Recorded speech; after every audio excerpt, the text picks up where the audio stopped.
O podcast Cicatrizes é uma iniciativa do projeto Cicatrizes, o movimento da doação.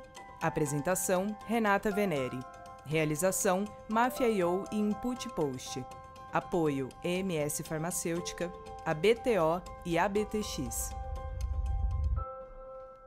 No ar, o podcast Cicatrizes, o movimento da doação. É um prazer enorme estar aqui falando sobre esse tema tão importante e tão ainda pouco falado, pouco ouvido, pouco discutido. E a gente não podia começar com uma pessoa mais especial do que o senhor, Dr. Edson Aracaki. Muito obrigada pela presença aqui com a gente. Imagina, eu que agradeço. Ser uma pessoa super empenhada, ser uma pessoa assim que abraçou essa causa, e eu só tenho que agradecer, né? A sua vontade de sempre estar falando desse tema que realmente é importante, que é a doação de órgãos e tecidos. Falar de vida, né? Porque, na verdade, o que a gente vem fazendo já há alguns anos é falar sobre a vida que começa a partir de uma doação. E acho que muitas vezes a informação não chega dessa maneira, né? Chega ali com a pessoa doente, acamada, esperando, e a fila de espera é uma coisa gigantesca realmente, mas a gente precisa mostrar às pessoas que estão vivas graças a uma doação, que é o seu caso, né? Inclusive. Então vamos aqui apresentar o Dr. Edson Aracaki, como ele merece. Ele é médico, transplantado de rim, recebeu o rim da irmã e preside a Associação Brasileira de Transplantados. É um esportista, um tenista praticamente profissional, um cara que se movimenta muito, né? Pois a gente vai mostrar imagens, a gente tem tudo isso. Prova. Né? Prova no nosso site, enfim, todas as nossas redes. Temos lá os 10 protagonistas desse projeto muito legal que se chama Cicatrizes e que tem como missão disseminar a cultura da doação de órgãos, né? Doutor Edson, eu queria já começar com o cenário brasileiro, né? A pandemia, ela veio e balançou bastante a área da saúde como um todo, e não só da saúde, mas a fila de transplante aumentou, você não podia ter as pessoas sendo transplantadas naquele momento. Muitas das mortes provocadas pela Covid, isso não pode, né? Aí as pessoas não poderiam receber órgãos de pessoas que, enfim, morreram em função da Covid. Então o cenário se agravou bastante, né? Como é que o senhor está enxergando esse cenário hoje? Todos os desafios, e depois a gente fala um pouco dos avanços. Renato, você tem razão, e essa sua descrição foi perfeita, né? A Covid, ela acabou impactando o sistema de saúde como um todo, né? Então, além de, por exemplo, cirurgias eletivas, né, de outras causas, né, tipo, né, cirurgias cardíacas, cirurgias para câncer e todas as outras doenças, né, elas acabaram ficando represadas durante a Covid, porque a maioria dos hospitais foram recrutados para tratamento da Covid, que foi aquele caos que a gente viu, né? 700 mil pessoas morreram, então, assim, foi realmente um caos. E não foi diferente para o transplante, né? Porque o transplante é um procedimento complexo, que ele precisa de um atendimento em hospital terciário, ele precisa de UTI para o pós-operatório. A gente sabe que as UTIs estavam, né, lotadas com pacientes, né, com Covid.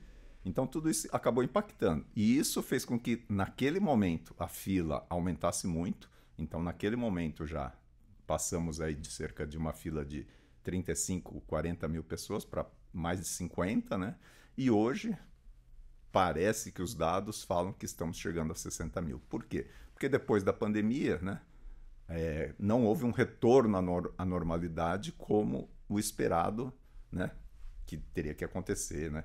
Por quê? Porque tiveram que voltar todas as cirurgias eletivas, tiveram que chamar aquelas pessoas que ficaram sem tratamento por outras causas, que também são graves, né? Então, assim, um país, o Brasil é um país que ainda tem um sistema de saúde que, apesar de ser bom, né? Então o SUS foi uma super arma para a gente, mas não consegue dar vazão, ainda mais se represou durante a pandemia. E para os transplantes, a gente não conseguiu retomar. Foram vários hospitais que, por exemplo, que não faziam um número grande de transplantes e fecharam, tiveram que fechar o seu programa de transplante naquele momento, e vários não conseguiram reabrir. Alguns hospitais, né, como alguns centros aqui de São Paulo, acabaram drenando, né, esses pacientes que estavam em fila e que precisavam de um transplante urgente, mas isso não foi suficiente para voltar, né, ao patamar de 2019, de 2018, né, onde a gente tinha um número grande de transplantes, né, a gente tinha até um número de doações também, né, que não era o ideal, mas estávamos caminhando para um número bom, né, de 18 por milhão da população. Isso caiu, hoje nós estamos em 15, 16, então caiu, né, e estamos aí lutando para que isso retorne, né? A gente sabe da dificuldade que é retomar um programa quando ele é fechado, né? Então, esse é o problema hoje que a gente está vivendo. E é super interessante, é fundamental a gente entender isso, né? Porque quando se fala da fila, as pessoas só entendem que não faltam órgãos, as pessoas não querem doar, as famílias não querem doar, e também é uma verdade, né? Mas está longe de ser a única questão, né? Você tem toda uma questão logística e uma questão da rede, né, pública e privada de saúde. Você tem lá a necessidade de médicos endossarem a morte encefálica. Para você dizer que um paciente teve morte encefálica, você precisa, enfim, também conversar com a família, e aí você precisa testar isso, você precisa esperar. Então, você precisa imaginar que tem um espaço ali dentro do hospital para estar com aquela pessoa até que tudo seja feito ali, ok, né, autorizações todas, mas você está ocupando um leito e às vezes você tem uma superlotação e aí chega uma pessoa que está viva, né, e que precisa ser atendida naquele momento. Então, é muito complexo, né, doutor Edson? Eu acho que é importante a gente também entender essa complexidade. Claro que tem muita coisa a ser acertada, enfim, mas a rede brasileira de transplante acontece a todo vapor, né? Explica um pouquinho mais com detalhes isso aí pra gente. Nós temos um sistema nacional de transplantes que realmente funciona muito bem, né? Sem dúvida, acho que é o maior sistema público de transplante do mundo, né? O Brasil está entre os países que mais transplantam numericamente, né? Proporcionalmente não somos os maiores, né? Temos os Estados Unidos, a Espanha, que proporcionalmente, né, em relação à população, transplanta mais, mas em números absolutos o Brasil é um grande transplantador. E isso porque temos um sistema que funciona muito bem, que é o Sistema Único de Saúde, o SUS, e o Sistema Nacional de Transplante, que faz toda essa coordenação, né, do transplante, né? Então, que tem a lista ali, né? Tem uma lista única. Né? Isso é essencial, né, para que o programa aconteça com credibilidade, que as pessoas sabem, né, que entraram na fila. Quando chegar a vez dela, elas vão ser chamadas, né? Tem as questões de urgência, né? As questões regionais, as questões até logísticas, como você falou, né? Porque os órgãos, eles têm um tempo de isquemia, né?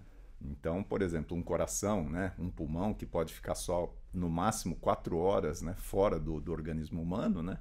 Então, ele tem um tempo. Então, se não tem transporte, né, de um lugar para outro, lógico que esse órgão vai ser priorizado ou naquela região ou para uma pessoa grave daquela região. Né? Porque na fila você tem a primeira pessoa a ser transplantada de fígado, aquela que está numa situação pior. Vamos explicar isso bem aqui para quem está nos acompanhando. E aí a primeira da fila mora no Rio Grande do Sul. E esse fígado veio da Bahia. Não dá nem tempo de chegar lá. Isso, algumas vezes não dá tempo. Então, realmente, assim, apesar dela então estar em primeiro da fila, mas por questões logísticas, né, esse órgão não daria tempo de chegar para ela, ele vai ser priorizado para primeiro da fila naquela região ou naquele determinado próximo da localidade. O primeiro, né, em situação mais grave da fila também, naquela região. Isso. E aí, assim, alguns transplantes, como fígado, coração, pulmão, ele tem a própria prioridade da doença.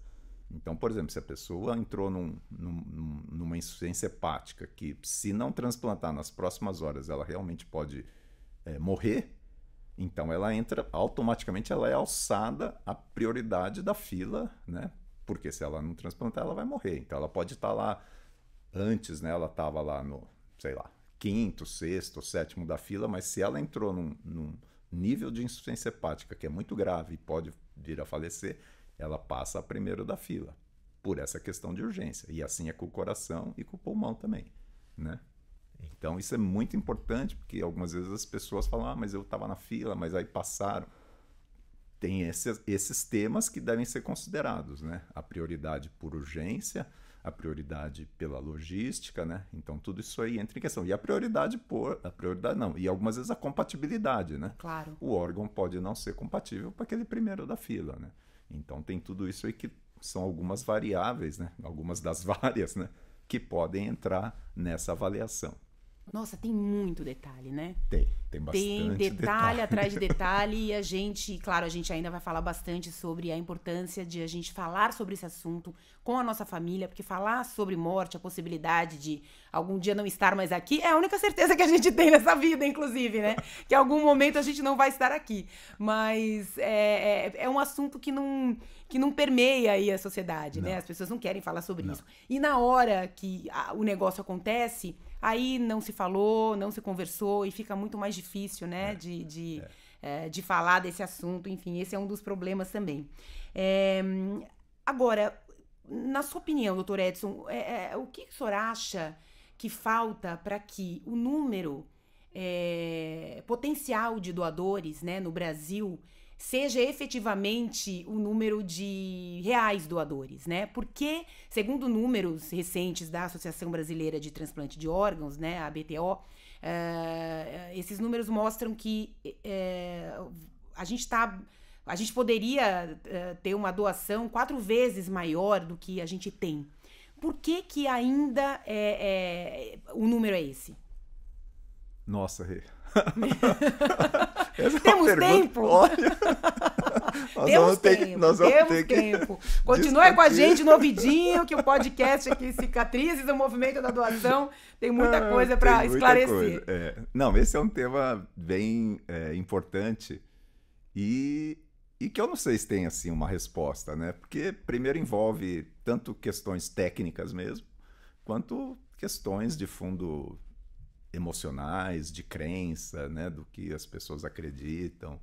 Então, assim, é bem multifatorial e que algumas coisas talvez a gente não consiga intervir mesmo, né? Acho que nas coisas técnicas a gente pode tentar, né? E acho que devemos sempre lutar para que tecnicamente, né, a gente tenha procedimentos, né, e processos que levem a essa eficiência, né, do sistema. Então, por exemplo, uma coisa que não acontece como deveria acontecer é a notificação compulsória de morte encefálica, de morte cerebral. Então, é uma coisa obrigatória, mas que não acontece. E por que não acontece? Então, porque não sabemos, né? Porque todas as UTIs deveriam, né, comunicar tanto ao hospital, mas à central de transplante também, quando existe alguém em morte encefálica. Então, esse é um ponto. O segundo, talvez um segundo ponto aí seja que, por exemplo, de todas as comunicações, né, de morte encefálica, tem algumas que a gente não consegue nem chegar para conversar, né? Então, deu morte encefálica, foi comunicado, mas algumas vezes a gente não tem equipe disponível nas OPOS, né, que é a Organização de Procura de Órgãos, para chegar até o hospital e tentar fazer uma entrevista e tudo isso, porque não é a pessoa ou as pessoas que estão na UTI que vão fazer essa entrevista ou que vão fazer essa abordagem, porque com a família. Com a família, porque você imagina que isso é uma coisa muito crítica, né? Claro. A pessoa está lá num sofrimento, né? A família também está sofrendo e aí chega alguém para falar se quer doar, né? Então, assim, tem que ter todo um preparo em termos de formação, claro, para fazer isso, né? Então, assim, tem esses fatores que talvez possam ser corrigidos com procedimentos padrão e todas essas coisas. Não existe, né? Não existe um procedimento padrão.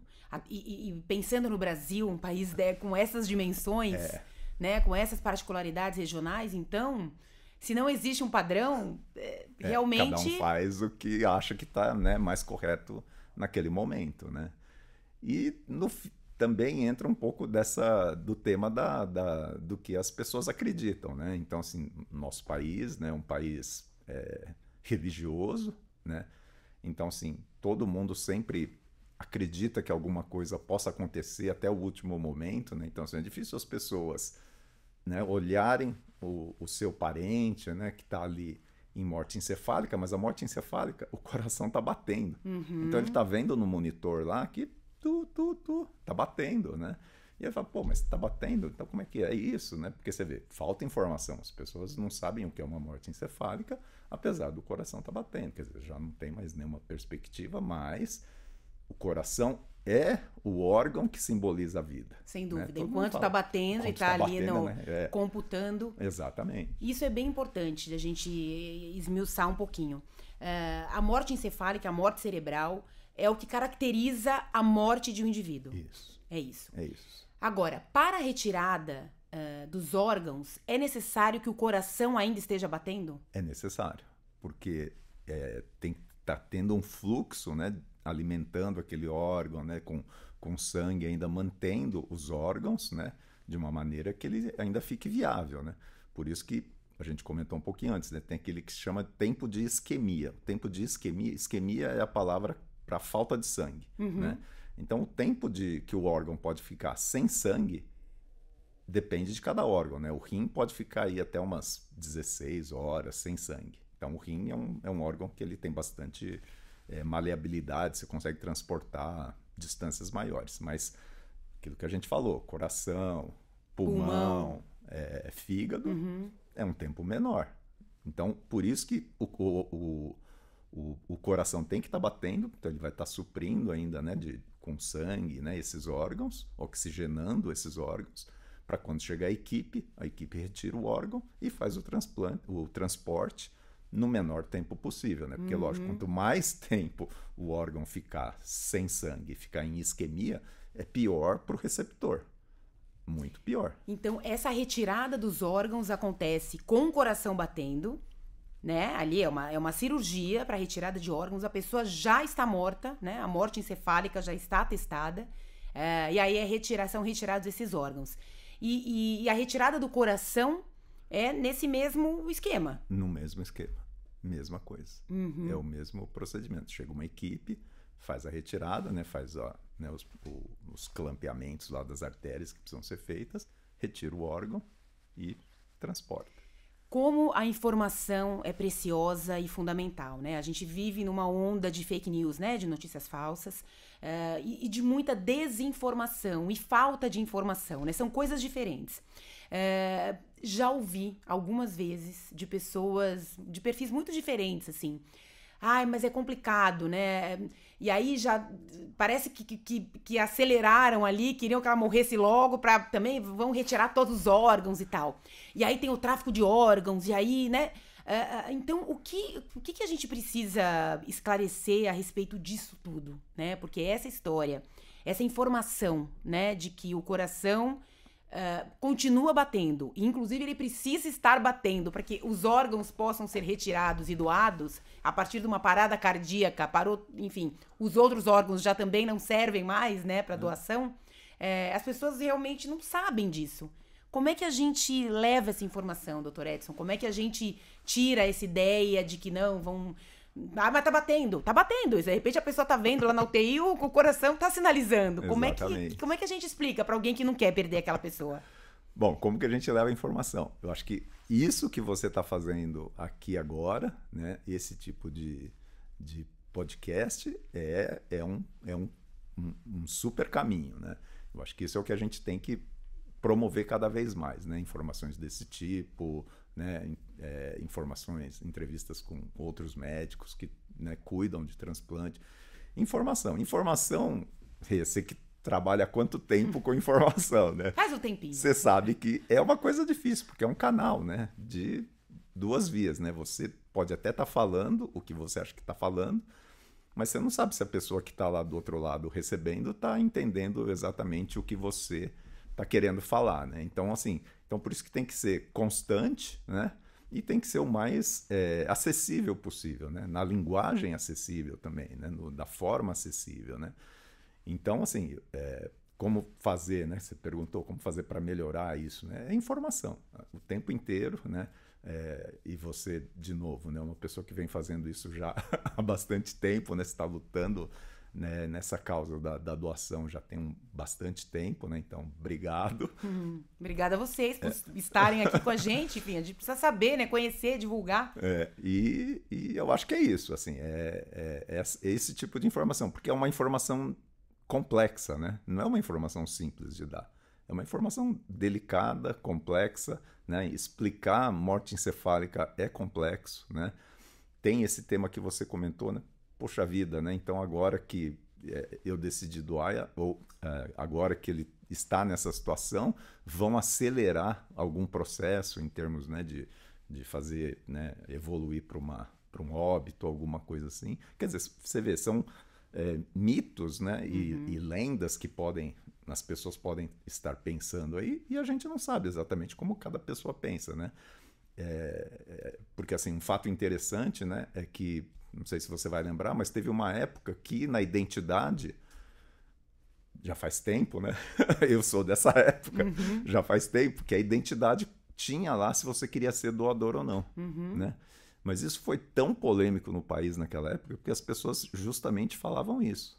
Então se eu sofrer um acidente, eles vão me matar para retirar os meus órgãos. Tinha isso mesmo, tinha essa preocupação. A questão do tráfico que você falou também, né? Então você vê, né?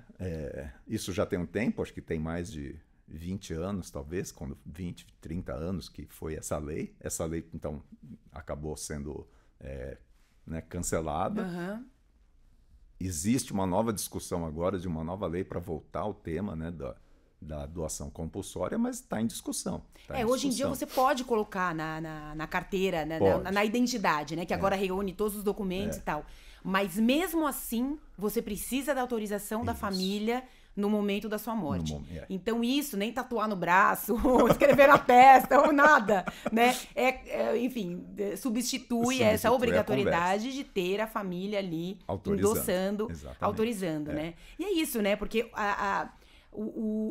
assim, a onda devia ser, eu sou doador, a não ser que eu diga que não queira. Isso. Né? E aí pronto, todo mundo é doador. Depois que morrer, ninguém vai te matar para retirar os seus órgãos, né?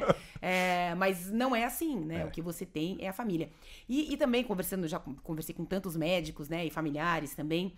Tem também uma preocupação com o enredo todo da família, né? Uma médica falou uma vez para mim, ela falou, Renata, se eu tenho uma família, tenho o pai, a mãe e 3 filhos. Morreu o pai. Estão lá a mãe e os 3 filhos. A mãe e 2 filhos autorizaram, mas um não autorizou, eu digo então que não está autorizado. Porque isso vira um drama familiar, uma questão para a vida inteira, para a família inteira, né? Exatamente, é isso mesmo. Tem que ter quase que uma concordância de todos os membros da família que realmente podem, né, naquele momento, tomar uma decisão, né? Porque senão você cria um problema para aquela família e para o resto da vida. Para o resto da vida. E para o resto da vida. Então, assim, então tudo isso tem que ser pensado, e por isso que as pessoas que vão fazer essa captação, né, que vão lá conversar com a família, tem que ter um super preparo, né? De explicar tudo direitinho, como é que acontece, não sei o quê. E não é explicar para tentar convencer a qualquer custo, né? Então as pessoas têm que entender a importância desse gesto, né? Tem que entender que realmente é um momento de dor, realmente é um momento que algumas vezes, né, não consegue nem pensar direito, né? Claro. Mas que realmente pode impactar, né, na vida de pessoas que estão na fila, né? E várias pessoas, né? Porque a gente sabe que uma doação, né, de uma pessoa pode, né, ter impacto, né, para um coração, um fígado, um pulmão, né, e etc, né, até... Né? E tecidos, né? Tecidos. Córnea. Falam que 8 pessoas podem ser salvas com uma doação. Né? Então, eu acho que isso é um outro tema, né? Que é o treinamento e e aí entra não só treinamento, mas remuneração dessas equipes, porque... Bebe uma aguinha, doutor Edson. Bebe uma aguinha na nossa super caneca Cicatrizes. O movimento da doação. Bonita, hein? Bonita, né? Bem bonito. Esse azul maravilhoso. A gente falando... esse azul é do mar, esse azul é do céu, né? Enfim, é do infinito ali. E a vida é isso, né, gente? A vida é isso aqui. E é rápida, é breve, né? A gente tá aqui de passagem. Cada vez mais a expectativa de vida sobe, mas a gente tá aqui de passagem. E é por isso, assim, às vezes as pessoas perguntam, Renato, por que esse tema te interessa, né? Você é transplantada, tem alguém na família? Eu não tenho. Mas eu conheci muita gente em função do esporte, né? Eu tenho enfim...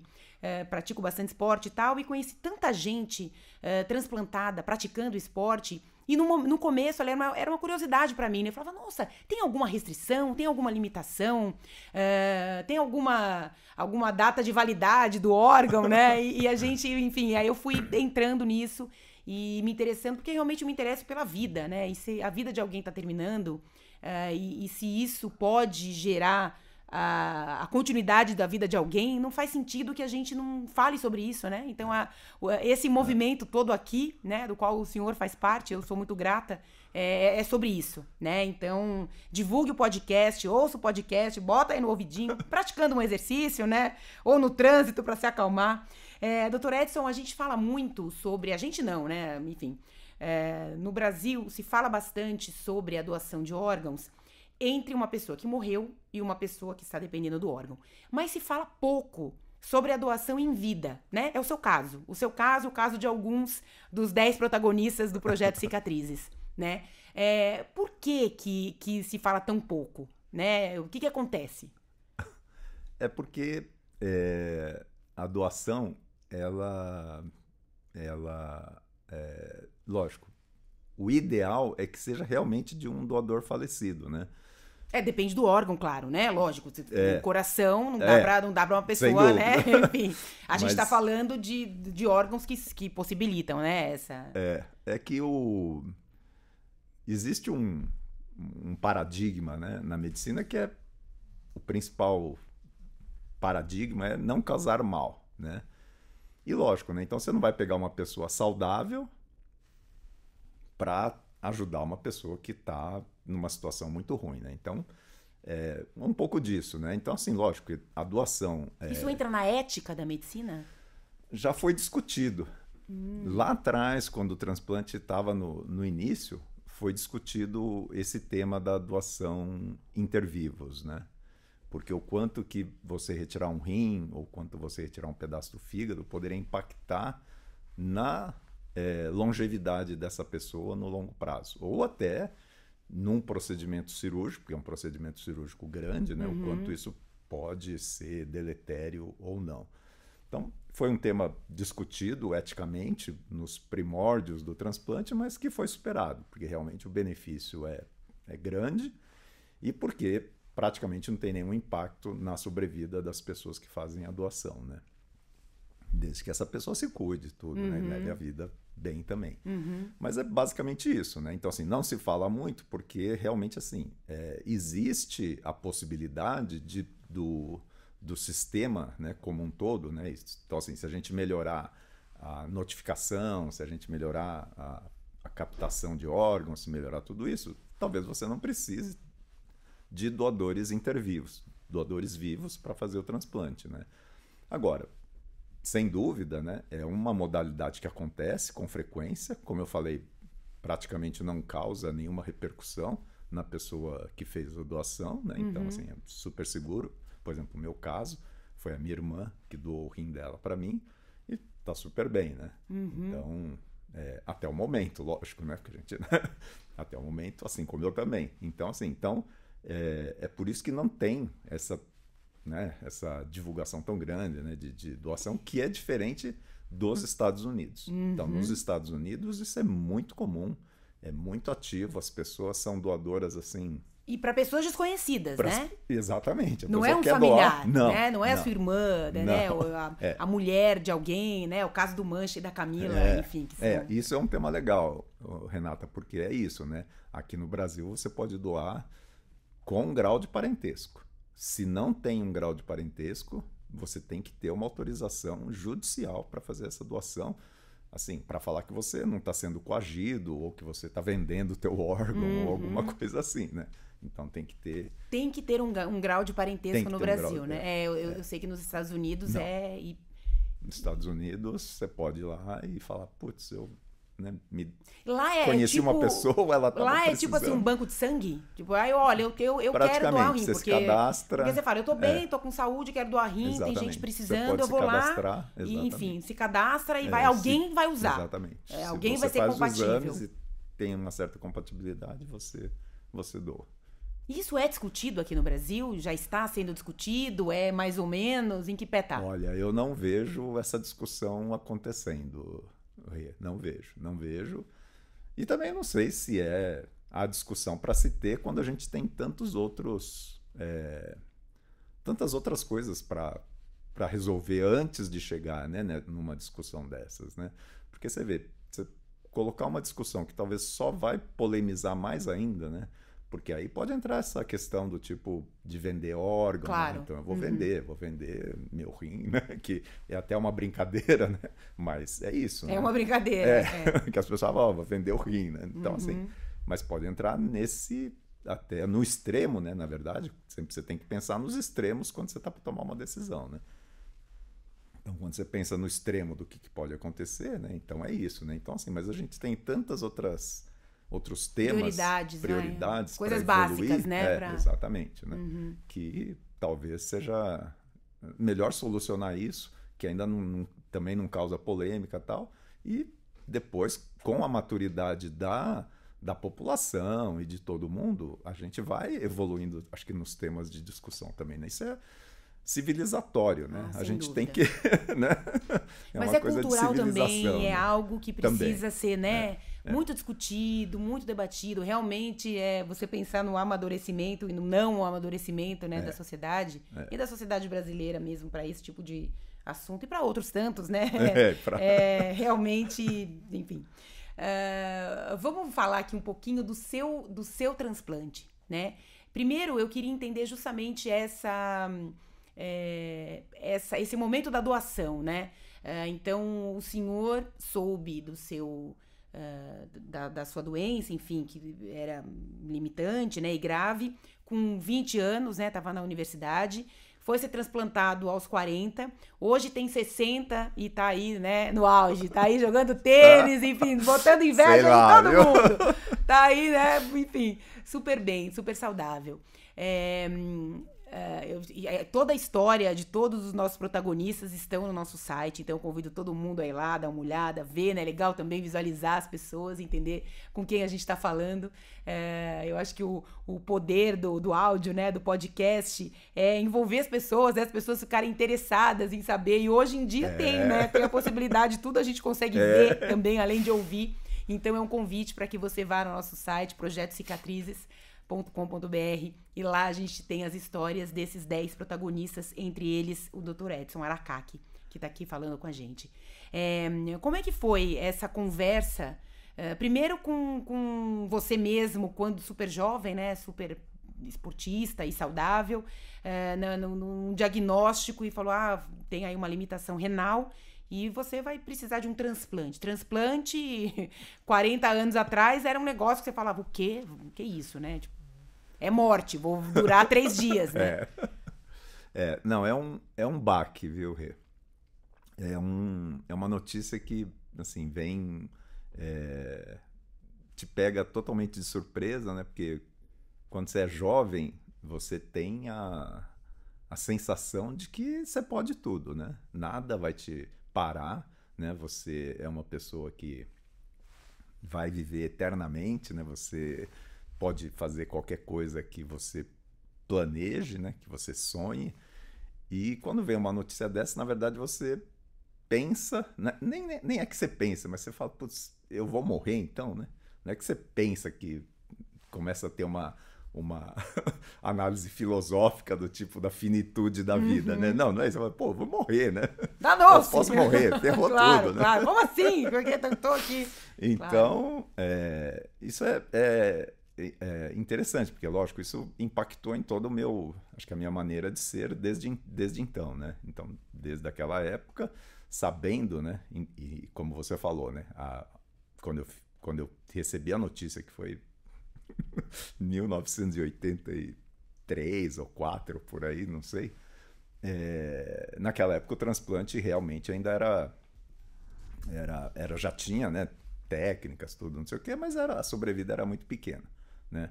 E ainda assim, por coincidência, mas era uma coincidência ruim, né? Tinha um aluno na faculdade que era transplantado, né?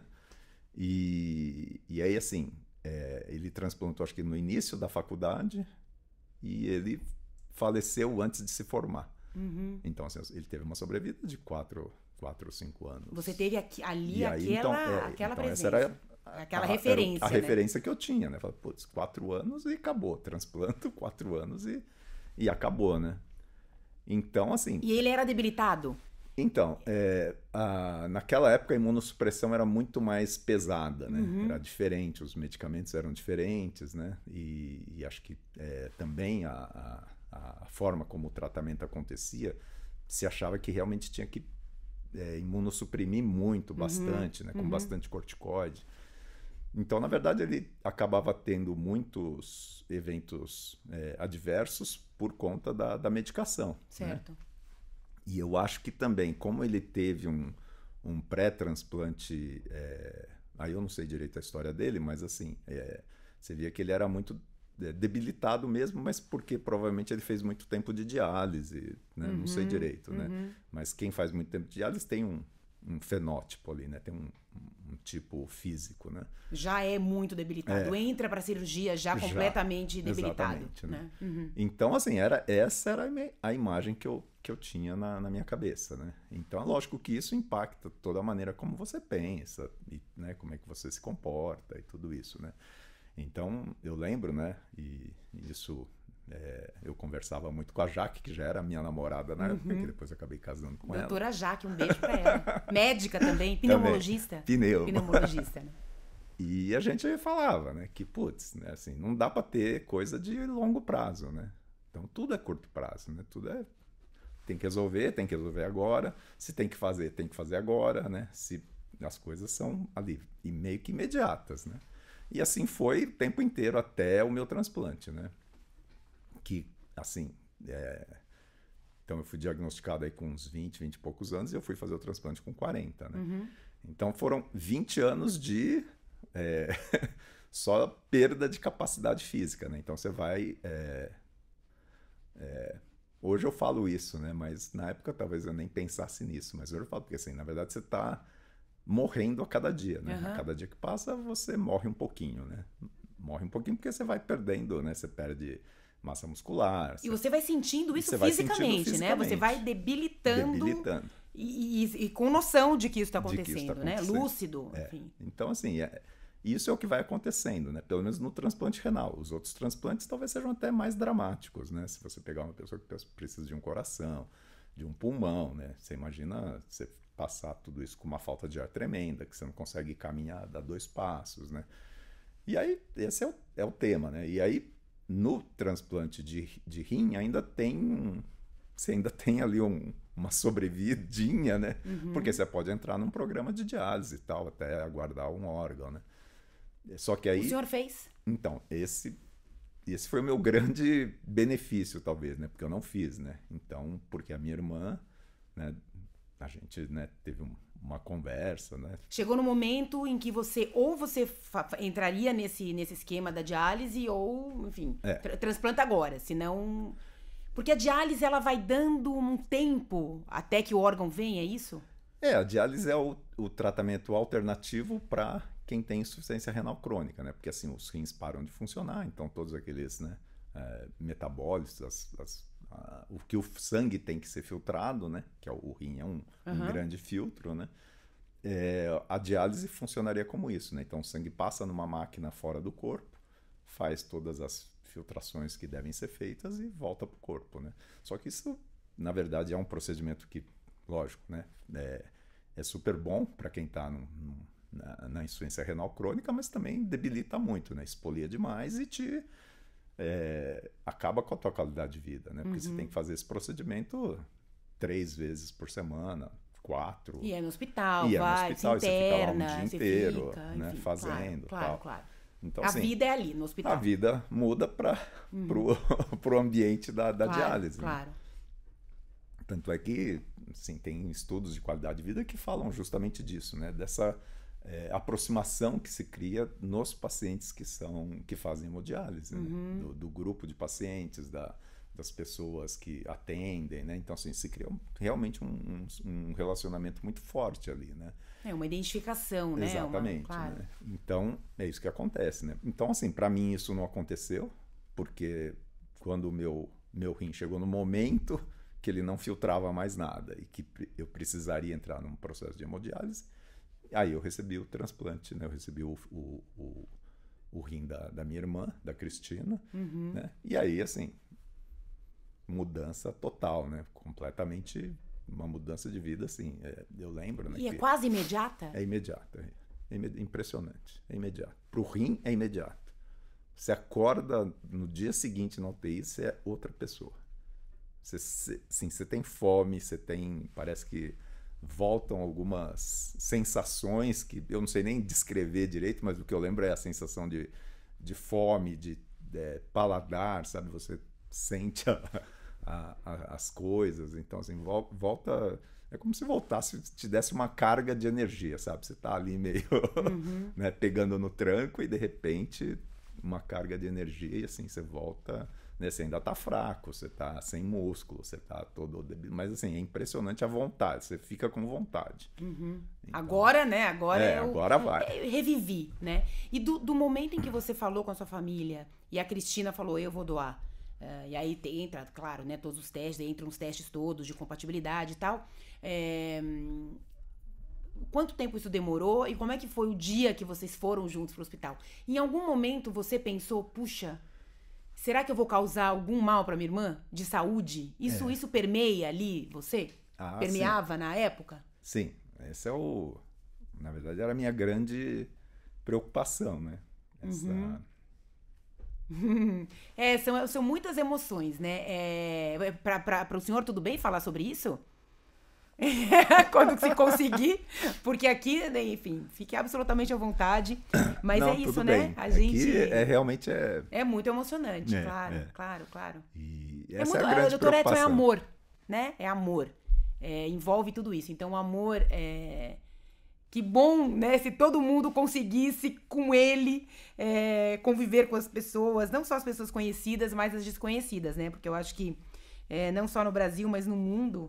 Eu acho que o Brasil que a gente vive aqui, né, falta realmente uma colaboração, uma compreensão do coletivo, né, dessa irmandade, desse amor realmente coletivo, né? E de, puxa vida, eu posso ajudar, o que vai acontecer comigo? Nada, né? Se você se cuidar, a gente precisa se cuidar, né? Você sendo saudável ou não, aliás, o ser saudável passa por um cuidado mínimo que a gente deve ter com a saúde, né? A saúde alimentar, mental, física, emocional, enfim. Então, retomando ali nesse momento, da família Aracaki. Não, assim, foi a grande preocupação, foi uma grande discussão, inclusive, né, que eu tive, né, que eu me lembro, porque também já faz tanto tempo. Claro. E não é só ela de irmã.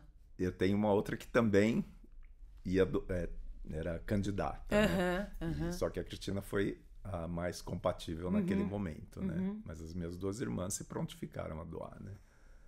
E eu lembro, né, que foi uma conversa e tal, e assim, na verdade não teve dúvida, né? Nunca teve, né?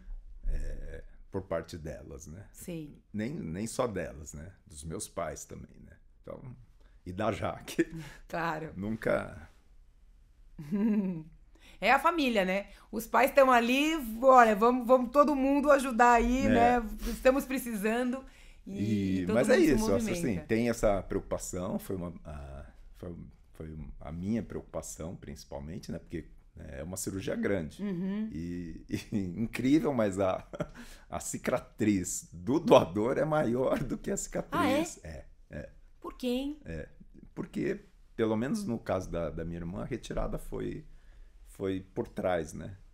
Porque o rim é um órgão retroperitoneal. Quase na lombar aqui, assim, então foi aqui embaixo. Uma cicatriz meio grande, é uma cicatriz maior até do que a que eu tenho. Eu tenho uma cicatriz pequena, relativamente, né? Porque o rim ele é implantado aqui na cavidade abdominal, né? E aí faz pela frente aqui. E o dela é posterior, né? E posterior, mas vai um pouco para frente. Tá? Ela tinha quantos anos na época? Ai, se eu tinha 40, ela já tem uns 35, mais ou menos, por aí. Né? Era um pouco mais nova que eu. Certo. Mas assim, foi... E aí vocês vão juntos e tudo acontece juntos ali. Você tá um olhando pro outro ali o tempo inteiro e tal. Inteiro. Menino, que loucura, hein? Que loucura. Nossa, então, é assim, muito... A gente vai junto naquela cena de filme super tradicional, que você tá olhando para cima e a luz passando, Isso, né? aquela luz de hospital, certo, luz certo. E você entra na sala junto, ela fica de um lado, eu fico do outro, né? Porque as coisas têm que acontecer simultaneamente, né? E assim, só aquela última olhada, né? Antes da anestesia, né? Que você olha do lado. E é isso, assim. Foi tudo bem. Foi super... Sei lá. E aí vocês acordam e aí vocês ficam, enfim, na UTI depois vocês acordam e vocês já se veem, já se falam, assim? Como é que... o senhor lembra? Ela ficou em outro lugar, ela não ficou na mesma UTI que eu tava, porque acho que, né, como os procedimentos são diferentes e também acho que como eu já também tenho que ser imunossuprimido de cara, então talvez tenha... Mas eu lembro que a gente não ficou na mesma UTI. Mas uma coisa que a Jaque me fala, que ela fala, né? Que quando eu, sei lá, se eu tava meio dormindo, acordado, eu não lembro, mas ela fala que aconteceu, que a primeira coisa que eu falei foi, e a Tina, né? Então... Cadê? Tá tudo bem? Nossa, claro. Fica tudo ali, né? Agora, é uma coisa que eu não sei. Eu já sei de tanta coisa, porque fico perguntando, mas né, a gente tem sempre muita coisa para ainda saber. A pessoa que doa, então, por exemplo, a Cristina, ela é imunossuprimida também? Não. Não. Ela não a pessoa toma que nada. doa, ela não toma nada. Não. Ela... Porque ela não recebeu nada, né? A imunossupressão existe para que o corpo não rejeite o órgão que tá ali, né, colocado, não é o seu natural. Não é o seu. Então você tem que diminuir a sua capacidade de defesa do corpo. Exatamente. É isso. Ela não precisa, ela fez uma cirurgia. Ela ficou menos tempo na UTI, menos tempo internada, tudo. Ela sai bem mais cedo que eu, né? Porque, apesar que eu também não fiquei muito tempo, né? Acho que eu fiquei uma semana só. Toda a internação, né? E uma coisa curiosa pro transplantado de rim é que o senhor não tira o seu rim, que não porque não funcionava nenhum deles, mas não tira os rins. Você fica com 3. Você fica com 3. E como é que cabe? Então, porque o rim transplantado ele é inserido na cavidade abdominal. Eu tenho ele aqui na frente. Né? Ele tá entre os dois, entre os seus. Ele fica na cavidade abdominal mesmo. Aqui na frente. Não atrás. Exatamente. Ah, sim. É isso. Então, tenho 3, só que só um funciona. Né? Os outros 2, eles, por não funcionamento, eles vão atrofiando, inclusive. Podem atrofiar, né? Pode atrofiar. E fica ali e não tem problema nenhum ficar ali atrofiado. Não, nenhum problema. Certo. Bom, e aí agora vamos falar de esporte, né? Porque o Projeto Cicatrizes também se propõe a falar não só da importância de a pessoa ser sempre saudável, o estar saudável, ser saudável, cuidar da saúde, não tira ninguém, não isenta ninguém de vir a ter alguma doença, né? Então, às vezes você vê as pessoas assim, puxa vida, mas eu fiz tudo direitinho, eu sou saudável, me alimento bem, faço exercício regularmente, durmo bem, tento controlar o estresse, porque isso tudo, né, faz parte do estar saudável. Mas eu tenho alguma coisa grave, né? Eu tive um problema que vai me levar para um transplante, eu tenho um câncer, enfim. Então, às vezes, as pessoas acham que né, não, basta eu fazer tudo direitinho que, né, tá tudo certo. E não é assim, né, que acontece. Mas o estar minimamente saudável para entrar num procedimento como esse, tanto alguém que doa, né, o caso da sua irmã, como você que sempre fez esporte e, claro, tinha as limitações ali, é fundamental. E depois é mais fundamental ainda, né? Então, explica pela sua experiência, doutor Edson, pessoal, como médico e como presidente da associação que reúne um monte de gente que pratica esporte também, transplantada, né? Na minha experiência, né, que, na verdade, em medicina, falar na minha experiência é um pecado, né? Não se fala mais nisso, né? Porque hoje a gente fala em medicina baseada em evidências, Claro, né? claro. Mas, assim, tomando como base as coisas que eu vivi e tudo, né? O esporte foi fundamental, né? Então, assim, eu lembro que, apesar de eu, né, estar caindo a minha condição física dia a dia, Mas eu fiz esporte praticamente até antes do transplante, né? Então, assim, tentava jogar tênis, não sei o quê, jogava pouco, né? Eu lembro disso, né? Entrava na quadra, batia uma bolinha, ficava uns 10 minutos, ia descansar, voltava 10 minutos. Mas, assim, essa condição de ter praticado atividade física praticamente o tempo inteiro e tal, acho que me manteve numa situação boa, tanto é que o meu intraoperatório foi super bom e o meu pós-operatório também foi super bom, né? E eu lembro que eu saí do hospital aí, como eu falei, com uma semana, e aí assim, eu já estava tentando, né, caminhar, dar uma volta no quarteirão, não sei o quê, né, tudo isso aí. E eu voltei a trabalhar já com 1 mês, né, após o transplante, e eu lembro que eu fui liberado para as atividades, né, com 6 meses. Atividade já, tipo, jogar tênis, né? Com 6 meses eu estava liberado para fazer atividade e eu voltei a fazer. Então, assim, eu acho que a atividade física acho que a gente não precisa ficar repetindo, né? Mas os estudos médicos e tudo isso fala da importância, né, de você fazer atividade física, né? Que tudo isso que você falou, né? Melhora estresse, melhora humor, né? Melhora... tem estudos que falam que realmente podem impactar na sua longevidade. Então, assim, é muito bom. Previne doenças. Previne, exatamente, né? Então, assim, a atividade física é uma coisa que todo mundo deveria fazer regularmente, né? Infelizmente, a gente sabe que, né, tem alguns dados que mostram aí que cerca de 30% da população não faz absolutamente nada. Sim, o sedentarismo e os adolescentes... Né? Adolescente, então, né? Sim, você viu o dúvida. perfil 12, hoje... 17, né? O perfil corpóreo mudou, né? Assim, as pessoas estão mais obesas ou mais, né?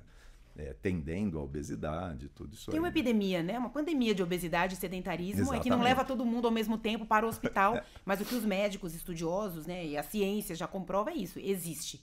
Né? Exatamente. É que não tem o alarde necessário, né? Ainda é tudo muito silencioso, né? Digamos assim. E para o pessoal que faz transplante, assim, é fundamental, né? Porque ajuda muito no tratamento, né? Assim, então, em termos de até o uso de imunossupressor pode impactar até nisso, por exemplo, né? Você reduzir um pouco a dose da imunossupressão porque você está numa condição física boa, né? Você está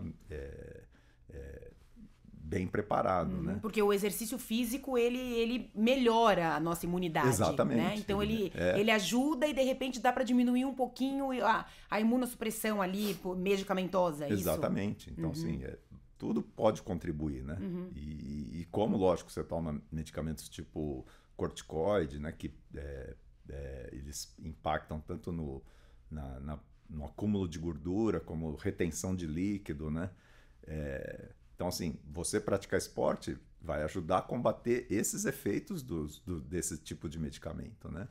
Então, assim, são várias os benefícios que a atividade física pode trazer para quem fez um transplante, né? E isso a gente vê nitidamente, Renata, nos grupos de pessoas que são transplantadas e fazem atividade física, né? A gente tem muito grupo, né, no WhatsApp, ou mesmo grupos de Instagram, né, esses grupos, né, e de pessoas que não estão tanto ligadas, né? Então, assim, você vê que a conversa é outra, né? Você vê que a conversa em grupos onde as pessoas praticam esporte é um negócio positivo, é uma coisa, sabe, para cima, pô, vamos fazer tal coisa, né? Tem uma atividade assim, então, assim, é diferente, né, daquele grupo onde as pessoas ficam compartilhando problemas, né? Mas isso não precisa nem ser entre os transplantados, né? Você, né?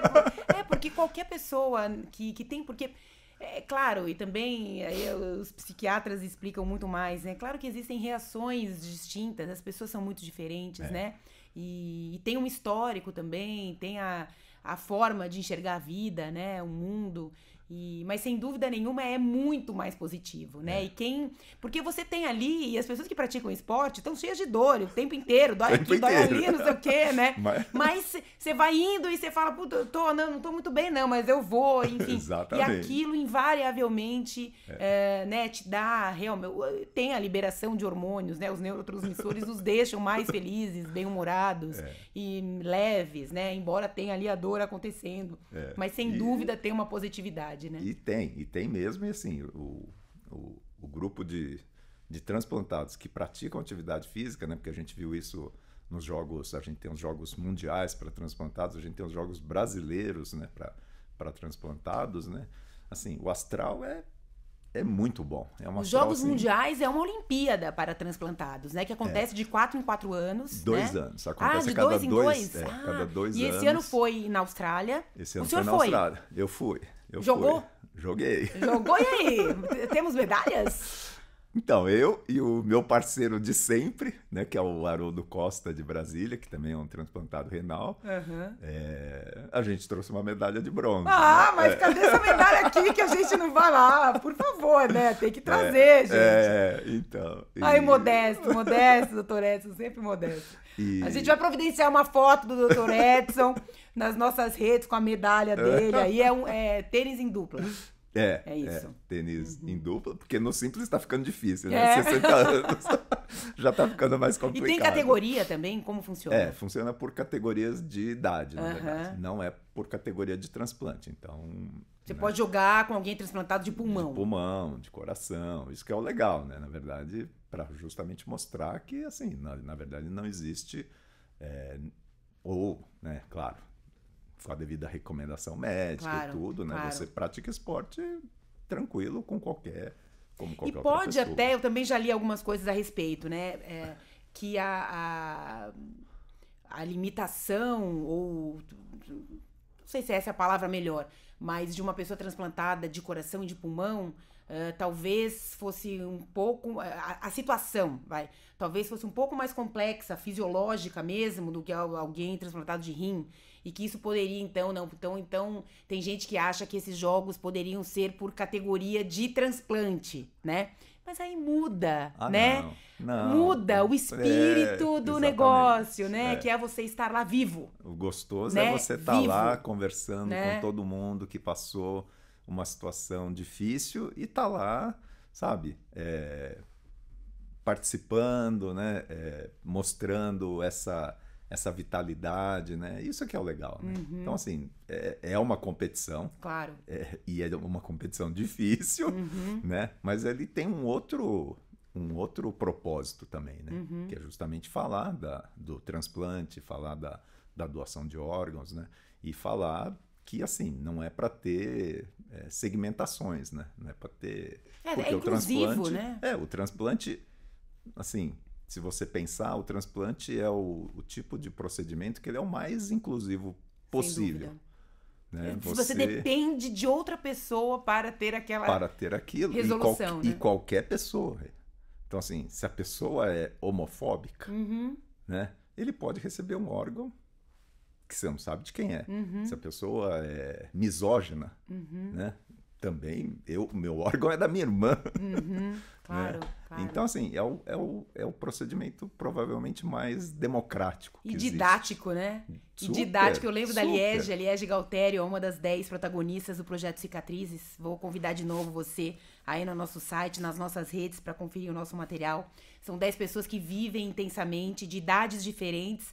A mais nova é a Laura, que tem 11, e o Mafalda, nosso fotógrafo maravilhoso, que tem 75. Eu tenho que ficar fazendo a conta, porque a gente já se conhece há algum tempo, eu tenho que ir renovando as idades. Me desculpe alguém aí se eu errei, mas eu acho que é isso mesmo. E a Liege, ela fala, né? Pouco me importa para quem vota, o que importa é que meu pulmão tá aqui, né? Então a gente muda a percepção do coletivo, né? Exatamente. E quem passa por uma situação como essa, não só ali pessoalmente, né, ou doando ou transplantando, né, recebendo, ou os familiares, né, que não compreendem essa grandeza, né, enfim, vamos refletir um pouquinho mais, a gente convida, né, você a fazer isso. E aqui, agora, acho que um pouquinho pra gente encerrar.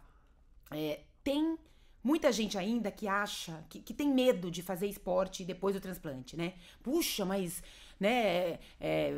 Você vai fazer, é perigoso, não jogar vôlei, leva uma bolada, né, ali na cicatriz, como é que funciona isso e tal. Como é que a gente também traz? Como é que a gente mostra para as pessoas que, gente, atividade física, prática esportiva é sempre muito bem-vinda, né? Vida ao ar livre, contato com a natureza. Como é que a gente chama, de repente, eventualmente, alguém que está nos ouvindo e fala, mas eu não tenho esse pique. Aí começa até a ficar mais triste ainda, né? Puxa, eu queria ter esse pique, mas eu não tenho. O que a pessoa pode fazer dentro da sua condição, da sua essência, do seu jeito de ser, doutor Edson?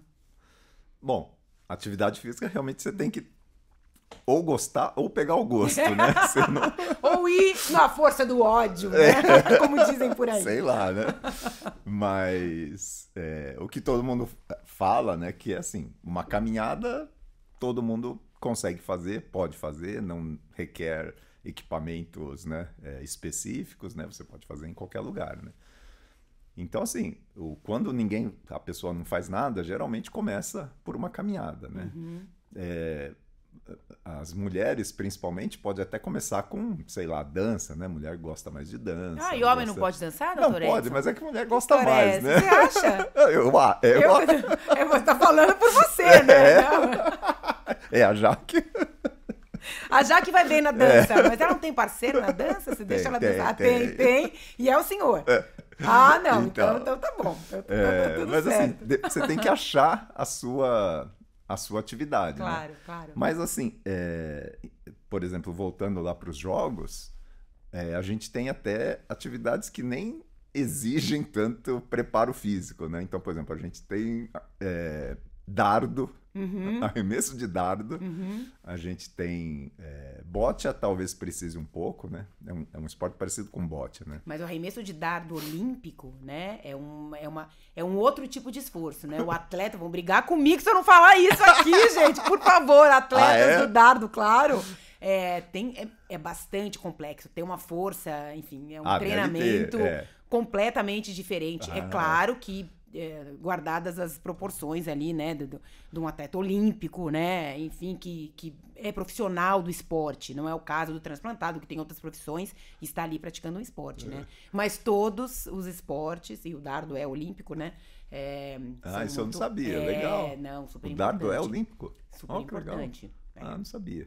Lançamento, arremesso, e assim, os arremessos acontecem, eu não sei os números, tenho amigos que saberiam me dizer de cabeça aqui, mas enfim, eu não tenho os números, mas realmente é um esporte, né? O atletismo, de forma geral, tem muita modalidade. Não, mas não é o dardo olímpico. Aquele que não você é o joga dardo olímpico. Não, é o dardo de você jogar no alvo. É uma flechinha. Aquilo que a gente brinca no bar. Isso, esse. Entendi. Não é o dardo olímpico. Não, o dardo olímpico, sim. Não, entendi. Não. É aquele, né? Entendi. Por isso que eu falei que não exigiria muito esforço físico. É aquele que as pessoas já embriagadas não conseguem acertar, né? Que fica ali, não entendi. Ok. Então tem isso, mas né? Tá ali, tentando acertar o alvo. Você tá ali, né? Fazendo alguma coisa, interagindo, né? Socialmente é super importante, entendi. Né? Sim. Tem boliche, tem coisas assim. Para começar, assim, são várias as atividades que você pode experimentar.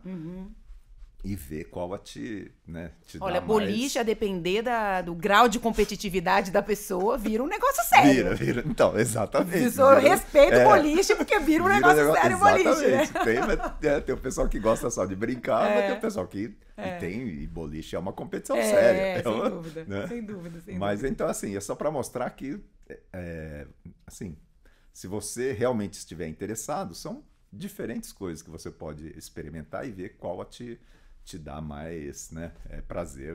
Mas é isso, tem que fazer, né? Mas o importante é fazer.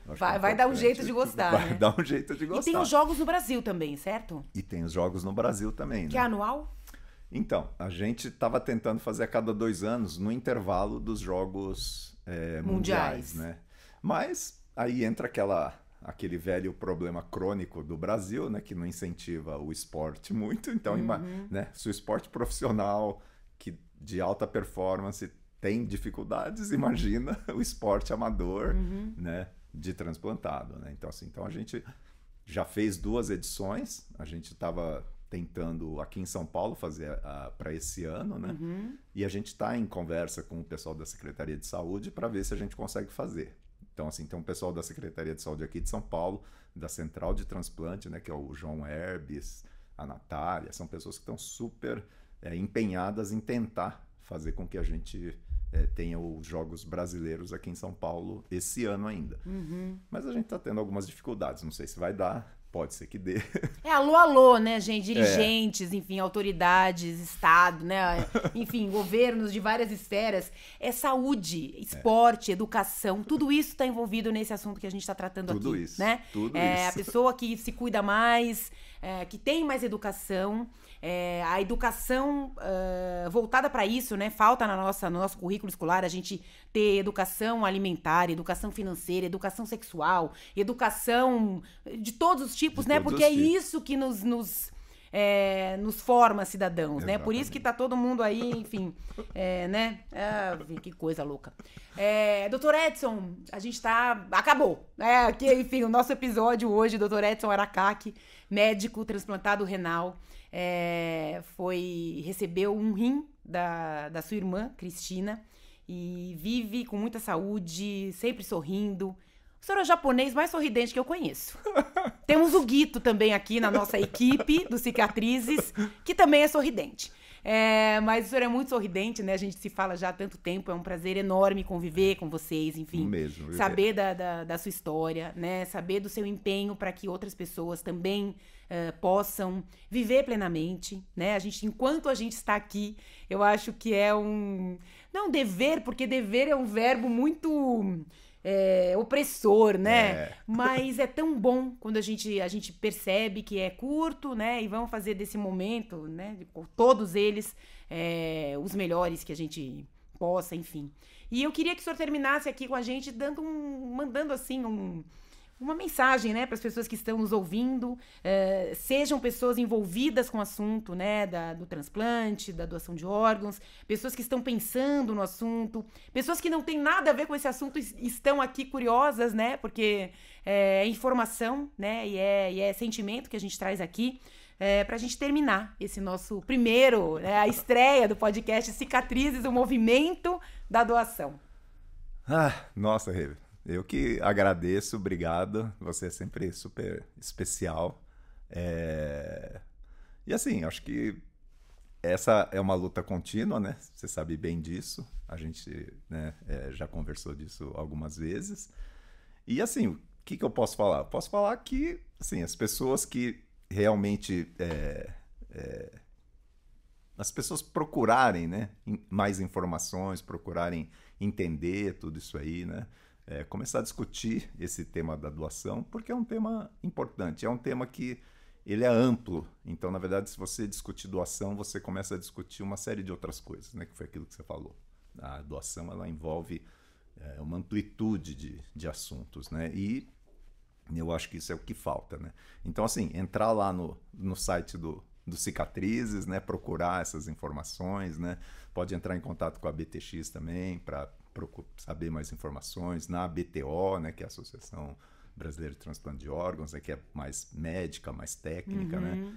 Então, assim, existem fontes, né? Então, assim, se as pessoas estiverem interessadas, é só entrar e procurar, porque as fontes existem.